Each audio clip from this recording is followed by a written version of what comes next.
A small particle of mass 0.36 gram rests on a horizontal turntable at a distance of 25 centimeters from the axis of a spindle.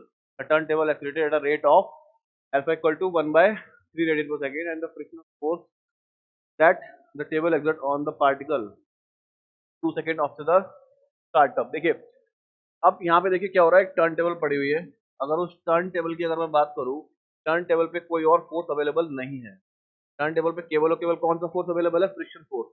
और अगर मैं बात करूँ particle के एक्सेलरेशंस की, तो पार्टिकल में जो एक्सेलरेशंस हैं वो क्या हो रहा है, देखिए रेडियल एक्सेलरेशन भी अवेलेबल है और टेंजेंशियल एक्सेलरेशन भी अंदर की तरफ होगा ना, तो टेंजेंशियल एक्सेलरेशन भी अवेलेबल है, ठीक है, क्योंकि अल्फा गिवन है।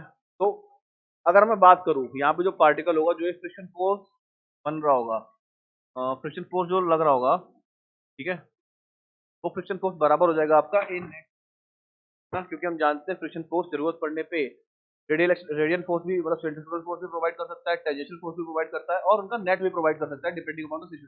तो ये वो केस है जहाँ पे हमारा फ्रिक्शन फोर्स होगा वो नेट फोर्स प्रोवाइड करा रहा है, ठीक है। तो फ्रिक्शन फोर्स अगर मैं बात करूँ तो क्या आएगा, mass into A net, mass into A net.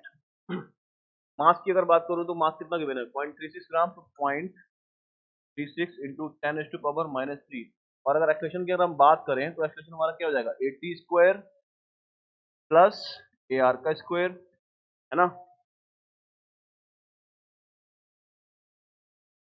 Sorry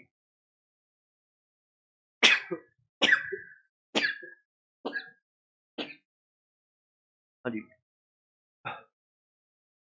80 square plus A R का स्क्वायर का रूट। अब यहाँ पे मैं 80 निकालता हूँ, 80 क्या आएगा, आर अल्फा, आर मेरे को गिवन है कितना, 25 सेंटीमीटर की दूरी पर रखा है ना, तो 25 into 10⁻² into 1/3, this is your 80। उसी तरह से अगर मैं ए आर की बात करूं तो ए आर के लिए कांस्टेंट एंगुलर एक्सेलरेशन से घूम रही है ना चीज, अगर कांस्टेंट एंगुलर एक्सेलरेशन से डिस्क घूम रहा है तो मैं 2 सेकंड के बाद स्पीड निकाल ओमेगा निकाल सकता हूँ ना, omega equal to 0 plus alpha into T, तो 1/3 into 2, this will be your omega. अब अगर ओमेगा निकल के आ गया तो ए आर की वैल्यू भी निकल जाएगी, ए आर कितना जाएगा, ओमेगा स्क्वायर आर, ठीक है, तो मतलब 4/9 इंटू 25 इंटू 10⁻²। तो 80 पता है, ए आर पता है, उठा के यहाँ डाल दोगे आपका आंसर आ जाएगा 50 माइक्रो न्यूटन, ठीक है। सॉल्व कर लीजिए, केवल कैलकुलेशन है, बाकी कुछ भी नहीं है, जो कॉन्सेप्ट है वो मैंने आपको एक्सप्लेन कर दिया है, ठीक है ना।